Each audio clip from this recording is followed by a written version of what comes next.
Hello, my friends. I am so glad that you are here with me today because today I want to talk to you about the idea of the social mirror. And I don't remember where I first heard this term, but the term itself definitely stuck with me. And essentially, what it means is how the opinions, feedback, and perspectives of others shape the way that we see ourselves. And I would say that we all know that feedback from others can be helpful, but if we're not careful, it can become not only overwhelming, but also at times detrimental.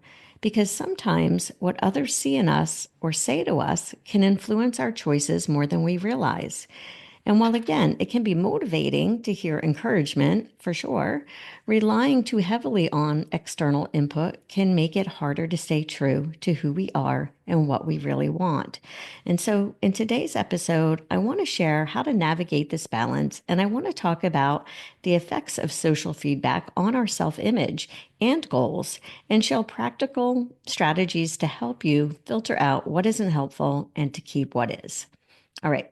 So let's start by breaking down what do I mean when I say social mirror. Again, this idea is about how we end up seeing ourselves partly through the feedback, reactions, and perceptions that we get from others. Think of it as the subtle yet powerful influence on our self image that comes from all those moments, big or small, when someone reflects something back to us about us. For example, think about social media for a minute. Yeah, it's a place to share, but it's also where we're constantly on the receiving end of others' views on what we're doing, who we are, and even how we look. And while social media amplifies it, the social mirror effect can happen in all kinds of settings, like work, family dynamics, or even in friendships. Each time we get feedback, we're given another reflection of who we are in someone else's eyes. It could be positive and empowering, or it could be destructive and harmful. And now there's also a psychological side to this as well. Social psychologists talk about social comparison theory, which is the idea that we often define our own worth and capabilities based on comparing ourselves to others. And this can happen whether we're aware of it or not. When you're surrounded by high achievers, for example, you might feel the pressure to meet some of those same standards, even if your personal goals or values are different. And here's why this is important. Not all reflections we get from others are accurate or even helpful. People's reactions to us can and often are shaped by their own issues, their own biases, their own experiences that don't have anything to do with us, really. And yet, because we're naturally wired to want acceptance or belonging, it's easy to internalize these views without questioning them. And so, again, in this episode, my goal is to help you recognize this social mirror effect, understand that it's there, yes, but also see where it's influencing you, and most importantly, where it might be holding you back. Because once we become aware of these reflections, we're in a much better position to decide which ones to take in and which ones to filter out. So, how can you protect your self image so that it does reflect your values and goals, not just what others say or what others see? I would say that the first step is learning to spot the difference between feedback that's genuinely helpful and feedback that's just noise. And a good way to think about this is to ask yourself, does this feedback align with who I am and who I want to become? Or is it just pushing me in a direction that I didn't choose? For example, if someone's feedback is specific, constructive, and focuses on something that you can realistically improve, then likely that's worth considering. But if the feedback feels like it's more about their expectations or comes from their biases or what I like to call their manual, it might not be helpful. And one practical way to do this is to create kind of like a mental filter by identifying who you will accept feedback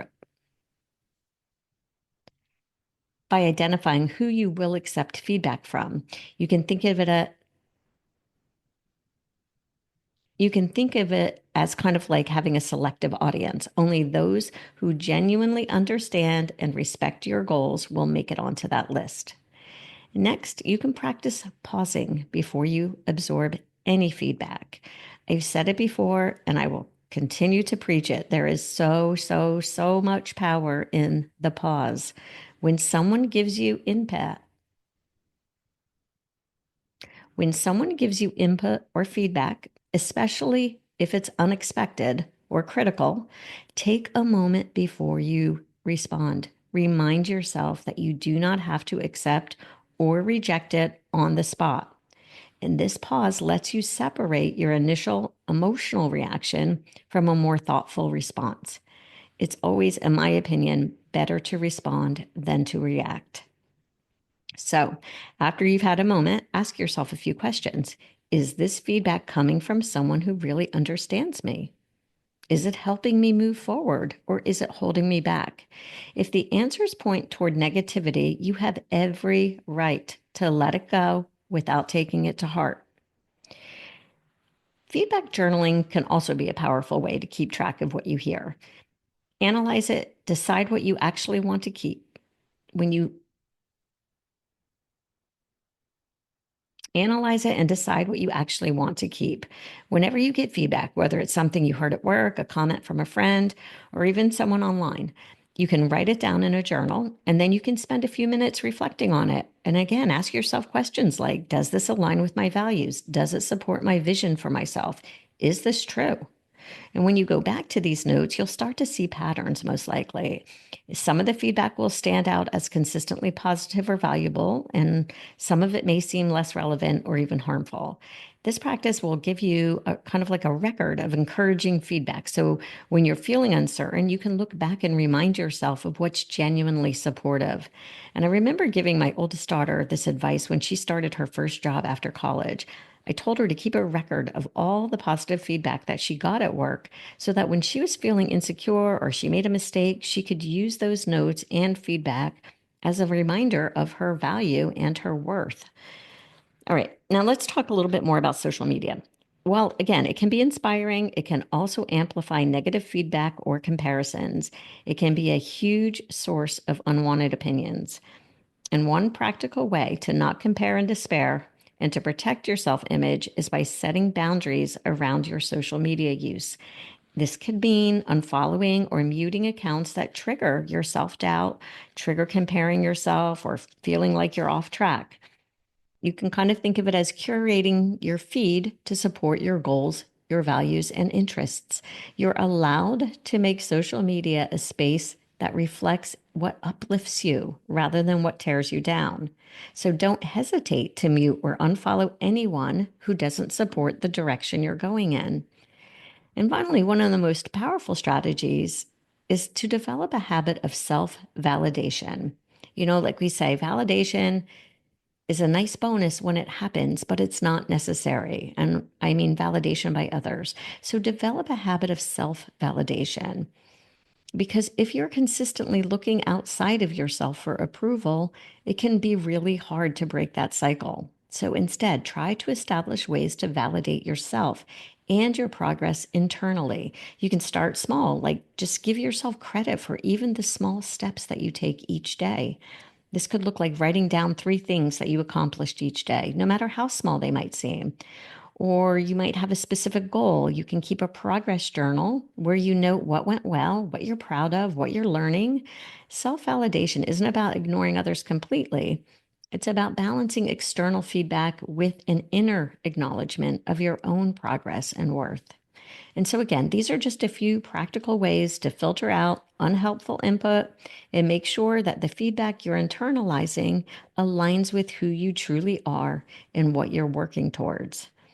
Now, let's talk about the most important part, and that's building a self image that's grounded in your values, not the expectations or opinions of others, because this is what will allow you to move forward in a way that feels authentic no matter what anyone else says. And the first step is getting clear on what those values actually are. Think about what truly matters to you, the qualities that you respect most, the principles that you want to guide your life by. Take some time to write these down and just aim for a couple of core values, ones that feel central to who you are. For example, things like honesty, creativity, growth, freedom. Identifying these values gives you a solid foundation to measure any feedback against. If the feedback doesn't align with these values, it's easier to let it go and to focus on what really resonates with you. Next, define what success means to you because success means something different to everyone and is often one of those areas where outside opinions can really weigh heavily. So, after you identify your values, think about what success looks like to you personally. It doesn't have to look like what anyone else's version of success does. And in fact, it probably shouldn't. So, take a few minutes to define success on your terms. The more that you know what your own vision of success looks like, the less likely you are to be swayed by others who may have a different idea of what you should be aiming for.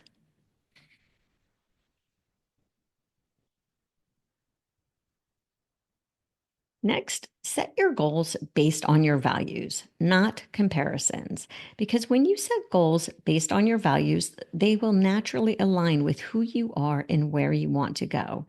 Rather than setting goals to keep up, quote unquote, or to match someone else's achievements, ask yourself what would be meaningful to you? What goals reflect your values and your vision of success? For example, if a core value is growth, then a meaningful goal could be to take on a new skill or a challenge, regardless of what anyone else is doing. If creativity is one of your values, perhaps you set a goal to create something weekly, not because it's trending or profitable, but because it feels true to who you are. When your goals are tied to your values rather than comparisons, you're more likely to stay motivated and resilient even when things get tough. And I talked about that in last week's episode. So if you haven't listened, I would suggest that you do. Another strategy is to visualize your future self.